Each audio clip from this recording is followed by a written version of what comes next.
Griselda Blanco, killed by her own method. September 3rd, 2012. Medellin, Colombia. Griselda Blanco stepped out of a neighborhood butcher shop in broad daylight. She was 69 years old, slippers, no bodyguards, no visible protection, living quietly after decades of notoriety. For years, she survived prison, rivals, and international manhunts. That morning, there were no warnings. A motorcycle pulled up beside her. The passenger raised a gun and fired 2 shots into her head. She collapsed instantly. Shoppers scattered. Within seconds, the motorcycle disappeared into traffic. There were no arrests. Decades earlier, she built one of the most powerful cocaine networks in history. The Black Widow, the godmother of cocaine. She moved massive shipments between Colombia and Miami in the 70s and 80s, fueling violence that reshaped entire neighborhoods. Her rule was ruthless. Rivals, informants, former lovers. She ordered their deaths. She helped popularize motorcycle assassinations. Fast, public, strike in seconds, vanish instantly. That same method ended her life. Arrested in 1985, she spent nearly 20 years in U.S. prisons before deportation. After release, she tried to live quietly. Low profile, old neighborhood. But in the world she helped shape, reputations do not fade. The woman who refined a killing technique died by it. Judy Buenoano, the electric chair. March 30, 1998, Florida State Prison. At 7:13 a.m., Judy Buenoano was strapped into the electric chair. Guards secured leather restraints across her chest, arms, and legs. A mask was placed over her face. She was 54 years old.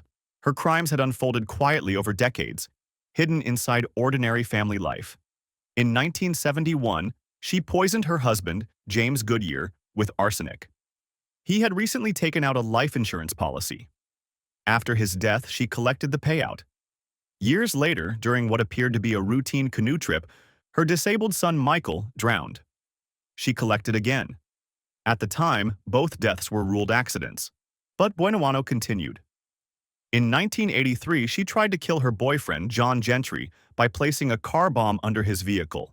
The explosion tore through the car but failed to kill him. He survived with injuries and immediately became suspicious. That mistake unraveled everything. Investigators reopened the earlier deaths.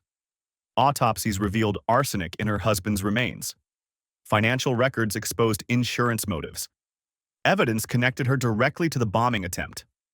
Prosecutors described her as methodical and driven by greed.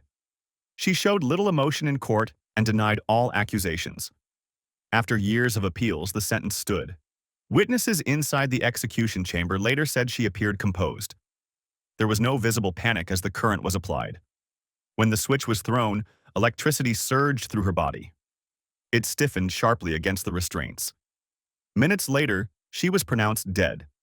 She became the first woman executed in Florida since 1848. Her murders had been private, disguised as accidents within the home. Her death was public, documented, and irreversible.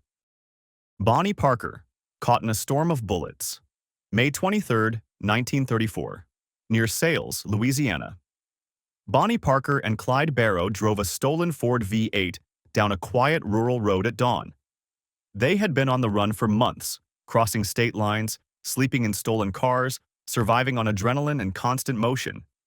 Ahead of them, a truck appeared stranded along the roadside. It looked harmless. It was not. Hidden in the bushes were 6 lawmen led by Texas Ranger Frank Hamer. They had tracked the couple relentlessly, studying their patterns, waiting for a clean opportunity. This was their trap. As Clyde slowed the car, the officers opened fire. More than 130 rounds tore through the Ford in seconds. The windshield shattered. Glass exploded inward. Metal ripped apart. The car jerked violently under the impact. Bonnie was hit repeatedly.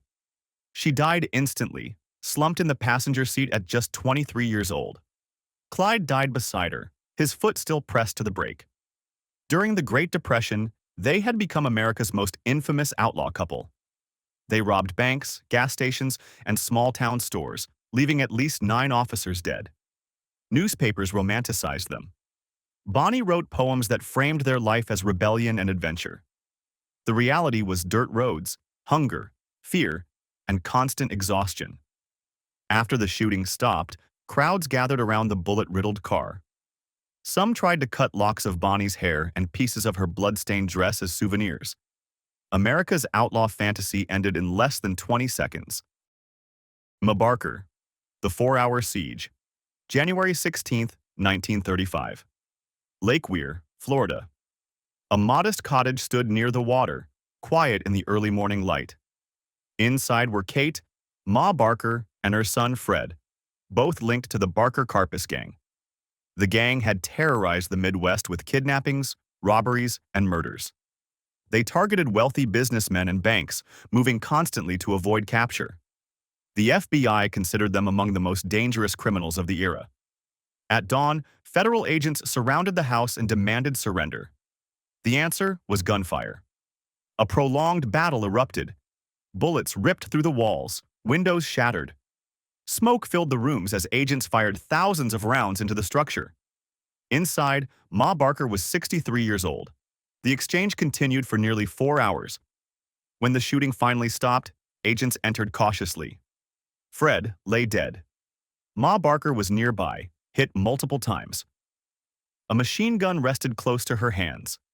FBI Director J. Edgar Hoover would later call her the criminal mastermind who controlled her sons. Later testimony from gang members suggested she may not have planned the crimes at all. Whether architect or loyal mother, she refused to surrender.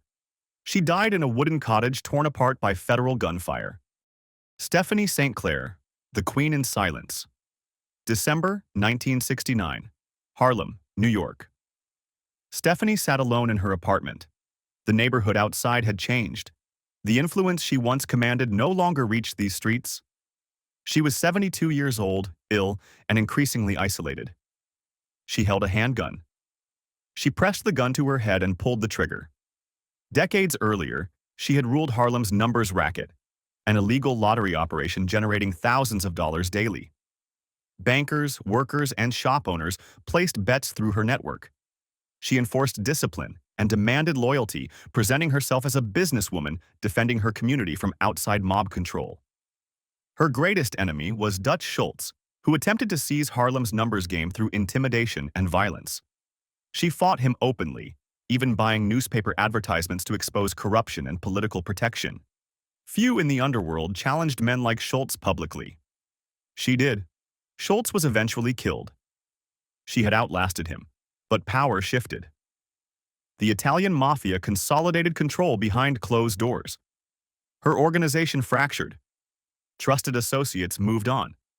Her empire dissolved piece by piece. The Queen of Harlem watched her authority disappear, replaced by forces she could not fight in the same way. In the end, there were no rivals waiting at her door and no headlines marking her fall. Only a quiet apartment and a single gunshot. Virginia Hill, Luxury to Loneliness. March 24, 1966. Near Koppel, Austria. Virginia Hill was found dead in the snow outside her hillside home. The official cause was a sleeping pill overdose. Whether it was accidental or intentional has never been fully resolved. She was 49 years old. 2 decades earlier, she had moved through America's underworld with confidence and access few others had. She carried suitcases packed with mob money across state lines, acting as courier and trusted companion to powerful organized crime figures. She dressed in expensive furs, stayed in luxury hotels, and traveled between New York, Los Angeles, and Las Vegas as if the country belonged to her. She was romantically involved with Benjamin Bugsy Siegel and was inside the Beverly Hills house when he was shot to death in 1947.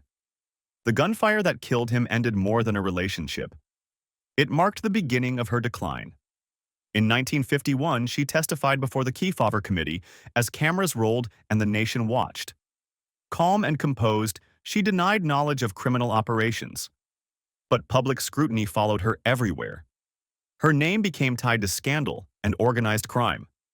Doors that once opened easily began to close.